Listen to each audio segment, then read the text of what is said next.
Just before we start the time, actually, before we start my slides, sorry, this is my way of cheating an extra few seconds.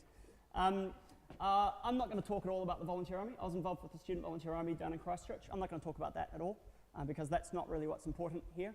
I'm going to talk about a lot of things. I'm going to throw some crazy stuff at you, and I don't pretend to have any amazing, crazy answers or anything like that, but I'm going to offer up some thoughts, and I encourage you to reflect on them in relation to your own lives and the things that you're doing for yourselves. So, when you think about life, everything around us is systems. There's systems, there's processes, there's cycles. Think about it. Light, jobs, roads, laws. We're constantly finding, discovering, being subject to creating these systems. We're our own slaves and we're our own masters. Some of these systems we can control and manipulate, like catching the wind in a sail, the way we spend our time, our money, what jobs we take, how we treat people. If we know what we want, we can make it happen.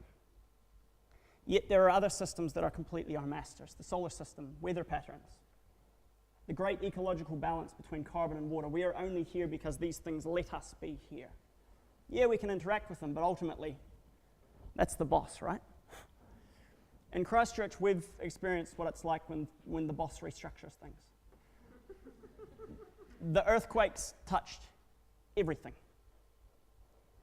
And they enabled some incredible things. For me, they offered some amazing, amazing opportunities, both here and internationally. And these opportunities have helped me notice some of these patterns. Did you know that globally, the cost of disasters is set to bankrupt the world? Disaster preparedness needs to be threaded into absolutely everything. But so does education, health, nutrition, energy systems, economics. These are all cross-cutting issues. The reality is that most of our systems in the world don't work. Most of the problems that we experience every single day are actually symptoms of even larger problems that create even larger issues. Most industries in the world are facing enormous issues that are bigger than their industry, and only some of them actually know it. The 67 biggest fish in our global pond have got the same amount of money as the 3.5 billion poorest. Thinking about our global neighbours, almost half of our 7 billion neighbours live on less than $3 a day for absolutely everything. We have unsustainable cycles of money and climate change. I'm sick of the perpetual debates. People talk about saving the planet's going to survive, but we won't. Whether climate change is a thing or not, do we really want to continue gambling the future of our entire species? I've been working for some time on the global issues that disasters present, and in February this year, I was sick of dealing with problems. I was burnt out, I was exhausted, and so I made a very difficult decision and quit volunteering. I decided to become an optimist. Pretty much. Problem, sweet, wicked. Imagine redesigning a world that truly worked. A world that used sustainable cycles for everything, where every single person had a life of dignity, a life of justice, a life of opportunity, where every single person belongs. What would that world be? How would we live? How would we transport ourselves? How would we make decisions for our communities, for the world? Would we have countries? Would we have jobs? Do we earn money? Do we grow money?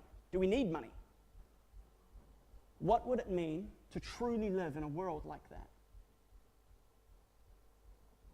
For me, there is nothing more incredible or fulfilling than being lost in yourself, doing the things that you absolutely love to do for the reasons that you are most passionate about, surrounded by the people that you love to be with. Having a richness in your life to know that whatever happens, things are going to be okay. Having the time and the energy to stop and notice the little things. To connect. To keep active, to keep learning, to give freely of yourself. Because you can.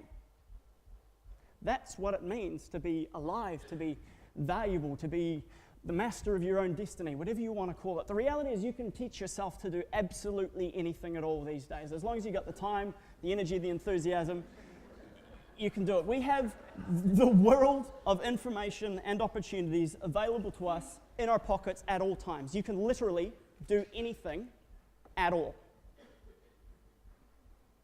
So imagine a world that worked.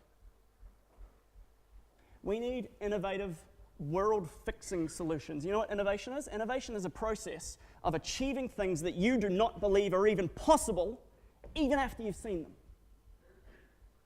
Right? Young people are consistently the most technologically capable demographic there is. You've got more time, more energy, more integrity than anyone else. You add in our current modern technological capability, and you guys are quite literally the most incredible resource that has ever existed on this planet. Do you know that? Every single unsolved problem facing the world falls onto the lap of the youngest generation, eventually. Whether they like it or not, whether they know it or not, whether they're prepared for it or not. I am not going to leave a worse world for my children. When I think about the future, I want to see my children and their children laughing, living, glowing in the sunshine, having incredible lives that challenge them to grow, to learn, to fail, to love. Everything in the world is systems, processes, cycles. We're constantly subject to these systems. We're our own slaves, but we're our own masters with the ways that we spend our time, our money, the way that we interact with every single person, the jobs that we do, who we vote for. If we know what we want, we can make it happen together. So imagine a world that truly worked. Thank you.